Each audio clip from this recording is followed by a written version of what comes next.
Apakah hutang manusia di dunia menghambat untuknya ke surga? Kalau belum sempat terbayar, tentu ini akan dihisab di timbangan. Hutang-hutangnya akan dibayar nanti dengan pahalanya. Ya. Jadi seperti itu, Wallahu a'lam. Masalah dia dihambat masuk surga, tentu saja dilihat nanti. Kalau setelah utang itu ternyata amal baiknya jadi berkurang, masuk neraka dulu. Makanya harus diselesaikan utang-utang itu teman-teman. Dan ingat, jangan buka pintu hutang. Teman-teman sekalian, kita sekarang ini dililit dengan utang secara sengaja, dibuat program hutang itu. Utang rumah, utang motor, utang mobil, utang HP, hutang semua. Dan ini tidak boleh teman-teman sekalian ya. Kita tidak boleh dalam Islam membuka utang kecuali ada uzurnya. Karena utang itu bagian daripada pelanggaran. Kalau orang punya kemampuan. Ada orang subhanallah mampu, kaya raya, tapi semua dicicil sama dia. Kenapa harus cicil ini teman-teman sekalian? Tidak boleh buka pintu utang nih, berbahaya sekali. Kata Nabi SAW, orang mati syahid pun diampuni semua dosanya kecuali utangnya. Dalam hadis ini dikatakan, ruh seorang mukmin bergantung antara langit dan bumi selama utangnya masih belum dibayar. Berat utang itu teman-teman sekalian. Lalu apa kira-kira sebabnya utang? Saya pelajari, ternyata utang itu kebanyakan teman-teman sekalian disebabkan karena dua hal. Orang ini malas kerja, atau yang kedua, mau melampaui kapasitasnya. Kalau belum saatnya antum punya rumah sendiri, sewa, kontrak, nggak apa-apa. Bukan aib itu teman-teman. Tapi kita paksakan diri, oh nggak apa-apa, saya kan bisa bayar tiap bulan. Baik kalau antum meninggal, sebelum selesai. Ini kan bahaya, masalah. Atau terlambat akhirnya kena bunga, riba, terbuka dosa-dosa. Jadi tidak halal semuanya nanti, bermasalah. Untuk apa kita paksakan diri teman-teman? Jangan paksakan diri. Melampaui kapasitas, ya itu nggak boleh sebenarnya. Jangan dipaksakan. Kita mampunya naik sepeda teman-teman, naik motor. Apa yang kita mampu berdoa sama Allah lalu berusaha ikhtiar. Jangan lampaui kapasitas. Nabung, sudah punya cash, beli cash, aman. Gitu kan? Misalnya sekalian saya ingatkan teman-teman yang sibuk dengan kartu kredit, berhentikan teman-teman sekalian, berhentikan. Antum bilang, oh ini 0%, baik 0% teman-teman sekalian. Setelah itu, kalau antum telat, ini malam jam 12 malam terakhir pembayaran, antum telat 1 menit, jam 12 lewat 1 menit, kena bunga nggak? Kena bunga. 50.000, ya saya mampu bayar. Baik, 1 dirham riba lebih berat daripada 36 kali berzina. Untuk apa? Tutup itu teman-teman sekalian. Karena itu membuka pintu utang. Membuka pintu hutang, dan hutang tidak boleh. Sampai kata Nabi SAW, matlul ghani zulmun. Imam Madzhabi masukkan dalam dosa besar. Orang yang menunda pembayaran utang dan dia mampu, kezaliman, dosa besar. Untuk apa buka ini teman-teman sekalian? Sabar, cari uang cash beli, gitu kan? Ini penting.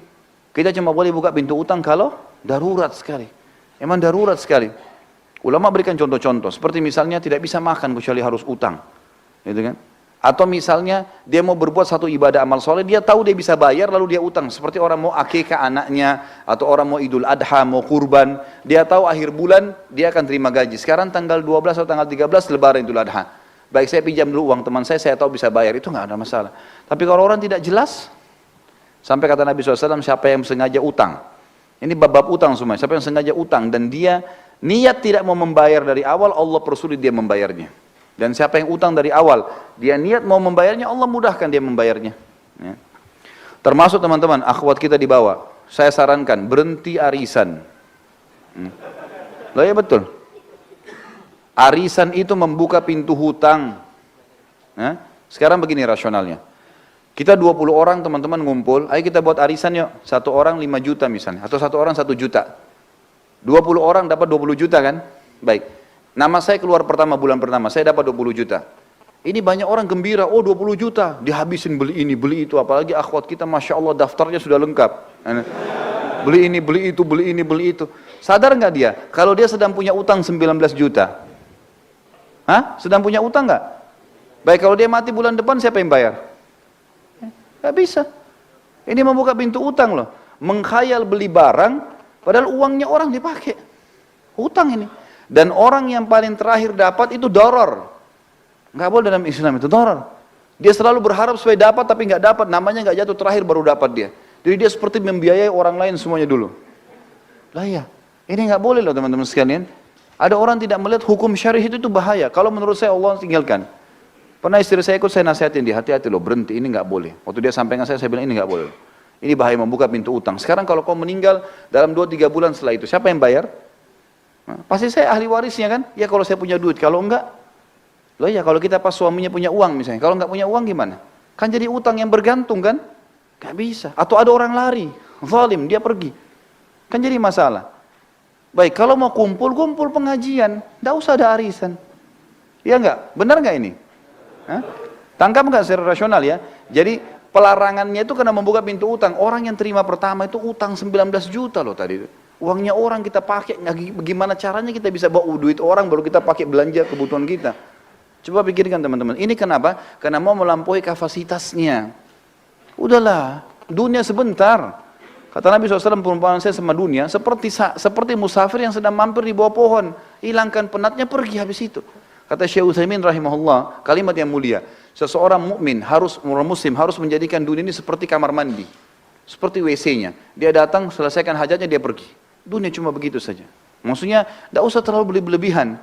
Hajat diselesaikan, penting, kemudian sudah. Gitu. Seperti itulah. Ya jangan melampaui kapasitas kita. Ini Allah Allah, ini saran saya ya, saran saya. Tapi kalau teman-teman ada di antara asatidzah, di antara duat yang memang memberikan solusi lain, alhamdulillah. Tapi saya pribadi, saya selalu mencari zona aman. Zona aman, ya kita mati kita aman. Kenapa yang kita masuk ke zona yang tidak aman? Kan gitu. Ini meja kita bagi dua, ini aman, ini tidak aman. Masuk ke aman teman-teman sekalian. Ibadah yang ada perintahnya, gitu kan.